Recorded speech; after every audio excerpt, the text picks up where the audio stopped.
अरब इलाकों में यह आम बात थी कि लोग घास और पानी की तलाश में एक जगह से दूसरी जगह जाते रहते थे। उन्हीं लोगों में एक आदमी था जिसकी एक बहुत बूढ़ी माँ थी और वह उसका इकलौता बेटा था। बूढ़ी माँ कभी कभी अपनी याददाश्त खो देती थी। बेटा उसे छोड़ना नहीं चाहता था, इसलिए उसका तंबू भी हमेशा बेटे के पास ही लगाया जाता। लेकिन माँ का बार बार बाहर निकल जाना बेटे के लिए परेशानी बनता जा रहा था और कबीले के सफर में भी रुकावट पैदा होती थी। एक दिन कबीले ने दूसरी जगह जाने का फैसला किया। आदमी ने अपनी पत्नी से कहा, कल जब हम चलें तो मेरी माँ को यहीं छोड़ देना, थोड़ा पानी और खाना रख देना ताकि कोई आकर उसे अपने साथ ले जाए। हमारे लिए बेहतर है कि वह हमसे दूर ही मर जाए। अगली सुबह कबीला चल पड़ा। पत्नी समझ गई थी कि उसका पति क्या चाहता है।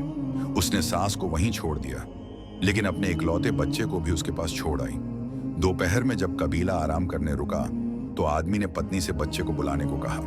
पत्नी बोली, मैं उसे तुम्हारी माँ के पास छोड़ आई हूँ। वह चौंक गया। क्या? पत्नी ने शांत आवाज में कहा, ताकि तुम्हें समझ आए कि जिस तरह तुमने अपनी माँ को रेगिस्तान में मरने के लिए छोड़ दिया है, कल को तुम्हारा बच्चा भी तुम्हारे साथ यही करेगा। यह बात उसके दिल पर बिजली की तरह गिरी। वह एक शब्द भी नहीं बोल पाया। उसे अचानक अपने किए हुए अत्याचार का एहसास हो गया। वह तुरंत घोड़े पर सवार होकर वापस दौड़ा कि कहीं भेड़िए माँ और बच्चे को नुकसान न पहुंचा दे।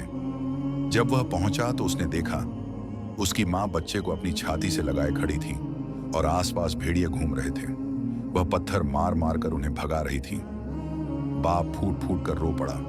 वह उन्हें वापस ले आया और उस दिन के बाद उसने अपनी माँ की ऐसी सेवा की कि कबीले में उसकी मिसाल दी जाने लगी।